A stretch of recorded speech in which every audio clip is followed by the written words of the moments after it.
नमस्कार। आज हम भारत के इतिहास के उन पन्नों को पलटेंगे जहां तीन नौजवान क्रांतिकारियों की कहानी लिखी है। एक ऐसी कहानी जिनकी शहादत ने आज़ादी की लड़ाई की आग को और भी तेज कर दिया। जी हां, हम बात कर रहे हैं भगत सिंह, राजगुरु और सुखदेव की, और उनके उस बलिदान की जिसने सच में इतिहास बदल दिया। तो चलिए इस महान गाथा को समझते हैं।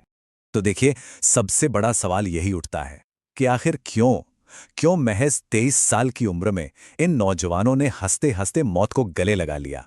ये सिर्फ एक दुखद घटना नहीं थी, बल्कि एक असाधारण संकल्प और एक बहुत बड़े चुनाव की दास्तान है। तो इस कहानी की शुरुआत होती है एक अन्याय से, एक ऐसी घटना से जिसने पूरे देश में जैसे गुस्से की एक चिंगारी लगा दी। ये बात है साल 1928 की। एक शांतिपूर्ण प्रदर्शन हो रहा था और उसी पर हुए पुलिस लाठीचार्ज में महान नेता लाला लाजपत राय शहीद हो गए। इस घटना ने, इस अन्याय ने ब्रिटिश हुकूमत के खिलाफ पूरे देश में गुस्से की एक लहर दौड़ा दी। और बस इसी आग में भगत सिंह, राजगुरु और सुखदेव ने ठान लिया कि बदला तो लेना ही होगा। तो उन्होंने अपने विरोध की आवाज को कैसे बुलंद किया? उन्होंने एक ऐसी गूंज पैदा की जो आज तक भारत के इतिहास में सुनाई देती है। उन्होंने दो बड़े कदम उठाए।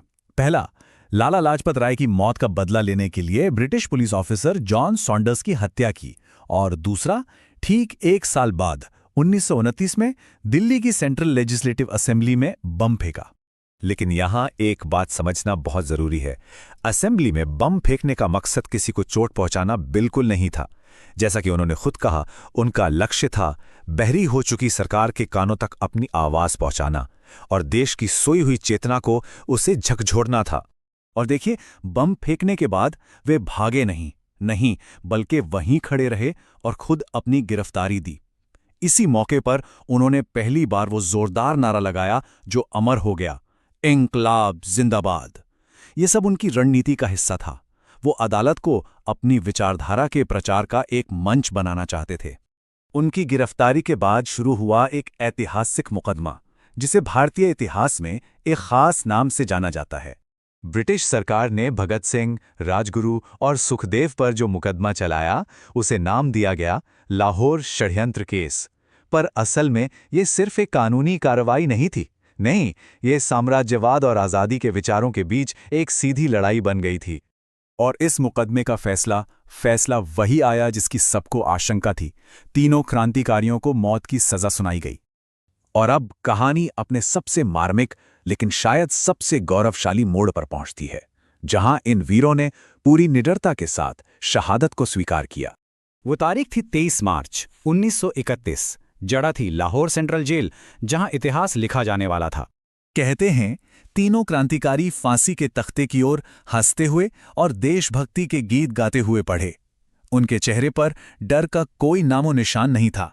सिर्फ और सिर्फ देश के लिए अपनी जान कुर्बान करने का गर्व था। लेकिन उनका बलिदान व्यर्थ नहीं गया, बिल्कुल नहीं। इसने एक ऐसी विरासत छोड़ी जिसने आज़ादी की लड़ाई को एक नई दिशा दे दी। इस शहादत ने पूरे देश में स्वतंत्रता की ज्वाला को और भी ज्यादा भड़का दिया। उनका बलिदान लाखों भारतीयों के लिए एक प्रेरणा बन गया, जिससे आज़ादी का आंदोलन पहले से कहीं ज्यादा मजबूत और अडिग हो गया। और इसीलिए आज भी भारत 23 मार्च को शहीद दिवस के रूप में मनाता है, ताकि भगत सिंह, राजगुरु और सुखदेव के इस सर्वोच्च बलिदान को हम हमेशा याद रख सकें और उन्हें अपनी श्रद्धांजलि दे सकें। एक बलिदान जो करोड़ों की प्रेरणा बना। लेकिन सोचने वाली बात यह है कि आज के दौर में उनकी विरासत हमारे लिए क्या मायने रखते हैं। उनका साहस, उनके विचार